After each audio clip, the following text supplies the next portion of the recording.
Hello everyone, जो हम 30 days का क्लास ले रहे हैं उसमें आज 11वां दिन है और आज के इस वीडियो में हम आपको कुर्ती की कटिंग करना बताएंगे। फिर कल की क्लास में उस कुर्ती की स्टिचिंग करना भी बता देंगे, तो वीडियो को एंड तक देखिएगा।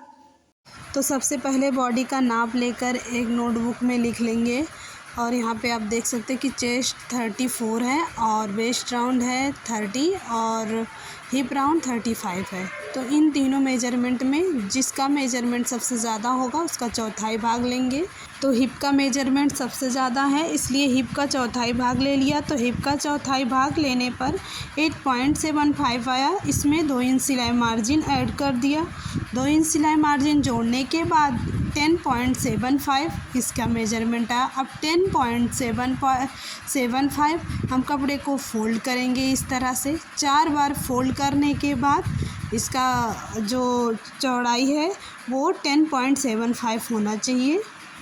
तो शोल्डर का नाप 14 इंच था तो उसका हाफ़ कर लेंगे तो आएगा 7 इंच। 7 इंच पे इस तरह से मार्क कर लिया। उसके बाद 1 इंच इस तरह से यहाँ से इंची टेप को रख कर 1 इंच पर मार्किंग कर देंगे शोल्डर डाउन करने के लिए और 2.5 इंच गले की चौड़ाई का मार्क कर लेंगे।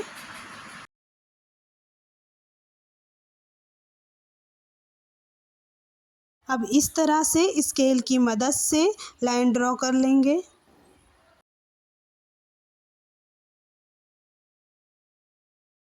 अब यहाँ से आर्म होल की लंबाई का निशान लगाएंगे। तो इस तरह से इंची टेप को यहाँ से रखेंगे और आर्म होल की लंबाई ले लेंगे 6.5 इंच।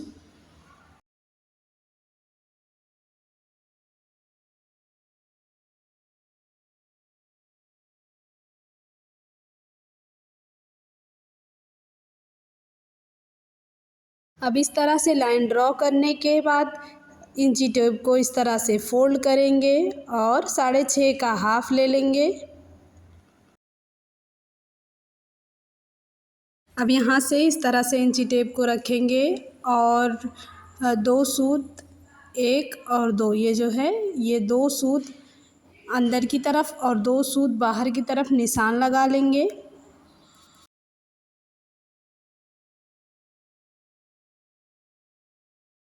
निशान लगाने के बाद स्केल की मदद से ऊपर वाली लाइन में इस तरह से मिला देंगे।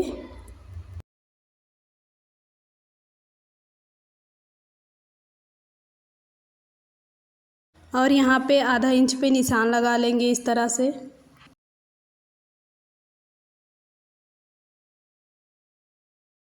अब फ्रेंच कर्व को इस तरह से रखेंगे। उसके बाद में इस तरह से आर्म होल की शेप दे देंगे।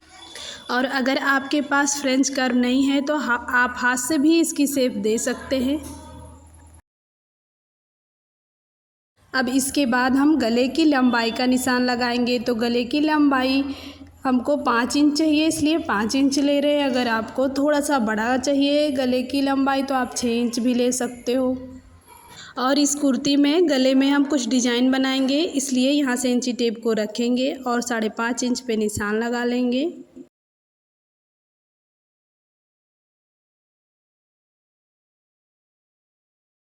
अब इस तरह से नेक की शेप दे देंगे।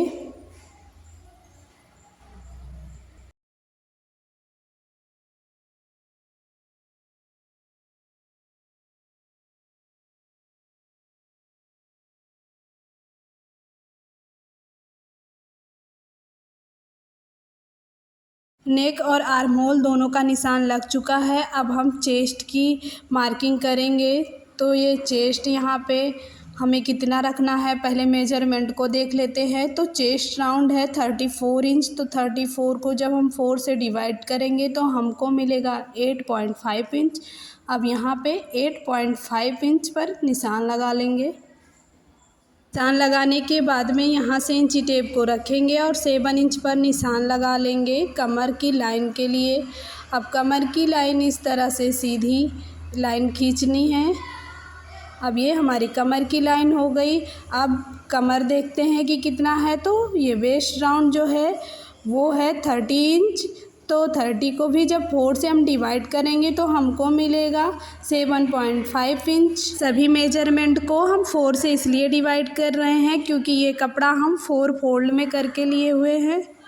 कमर की चौड़ाई की मार्किंग करने के बाद अब हम हिप वाली लाइन के लिए मार्क करेंगे। तो 6 इंच पे यहाँ मार्क करेंगे क्योंकि चौक हमें थोड़ा ऊपर चाहिए। अगर आपको चौक नीचे चाहिए तो 7 इंच पे ही मार्क करना।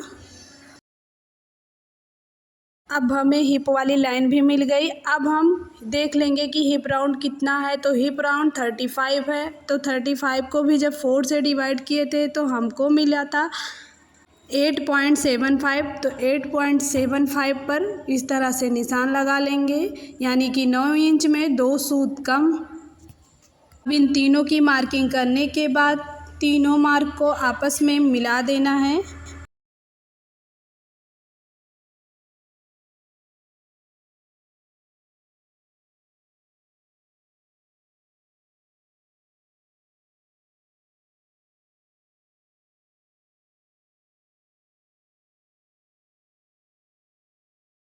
अब यहाँ सिलाई मार्जिन के लिए 2-2 इंच पर निशान लगा लेंगे।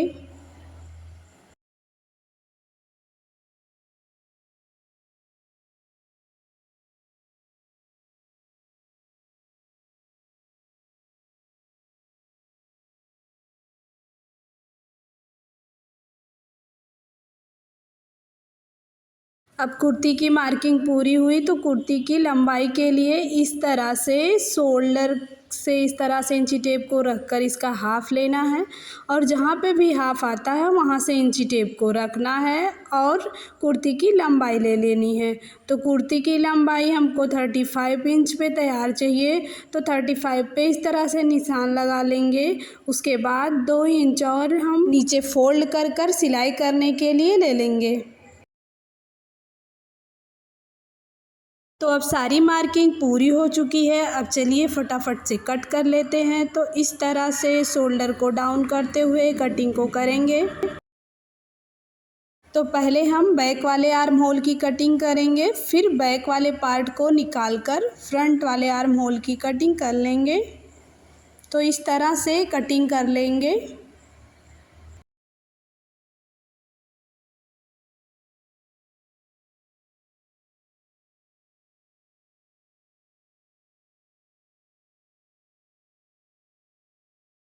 अब यहाँ पे कटिंग करने के बाद यहाँ जो हम चौक जहाँ तक बनाएंगे वहाँ पर छोटा सा एक कट लगा देंगे ताकि हमको पता रहे कि कहाँ तक हमको चौक को बनाना है। अब बैक वाले पार्ट को इस तरह से अलग कर देंगे और फ्रंट वाले पार्ट की आर्म होल की कटिंग कर लेंगे। तो इस तरह से बैक वाले और फ्रंट वाले दोनों आर्म होल की कटिंग आराम से हो जाती है। और इस तरह से नेक की भी कटिंग कर लेंगे।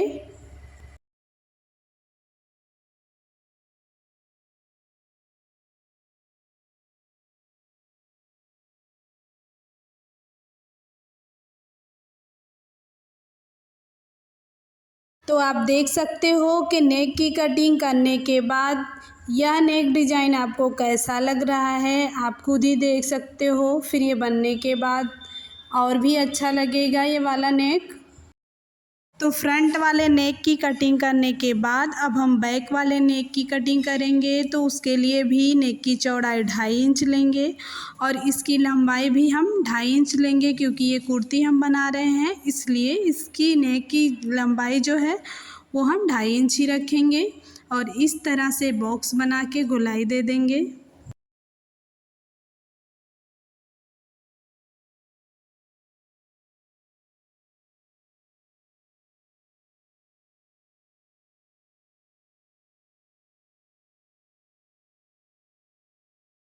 तो पीछे वाले नेक की भी कटिंग हो चुकी है। अब हम बाजू की कटिंग करना आपको बताते हैं। तो इस तरह से कपड़े को 4 बार फोल्ड कर लेंगे और इसकी चौड़ाई 8 इंच ले लेंगे।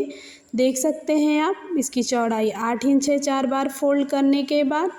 अब यहाँ से हम 2.5 इंच पे निशान लगाएंगे एक,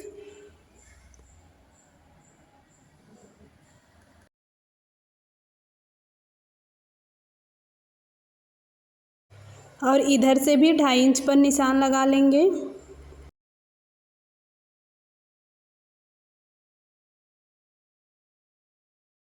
अब जहाँ तक निशान है वहाँ तक हम सीधी लाइन इस तरह से खींचेंगे। उसके बाद गोलाई देते हुए इधर इस निशान से मिला देंगे। तो आप देख सकते हैं इस तरह से मैंने बाजू की शेप दे दी है। यहाँ से बाजू की लंबाई का निशान लगाना है। तो बाजू की लंबाई हमको तैयार रखनी है 18 इंच पे, तो 1 इंच हम एक्स्ट्रा लेंगे फोल्ड कर सिलाई करने में। तो 19 इंच पे यहाँ पे इस तरह से निशान लगा देंगे। और मोहरी का निशान हम 6.5 इंच पे लगाएंगे।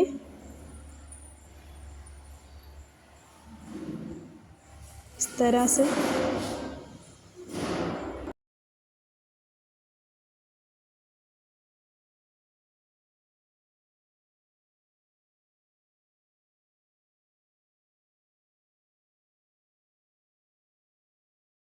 अब निशान लगाने के बाद इस तरह से कटिंग कर लेंगे। तो आज की वीडियो में हम आपको सिर्फ कटिंग बता रहे हैं क्योंकि वीडियो ज़्यादा लंबी हो जाती, और कल की वीडियो में हम आपको इसकी स्टिचिंग करना बता देंगे कि कैसे इसकी सिलाई की जाएगी। और अब इस बीच में यहाँ पे छोटा सा कट लगा देंगे ताकि जोड़ने में आसानी हो। और फ्रंट वाले आर्म होल को आधा इंच गहराई देकर इस तरह से कट कर लेंगे।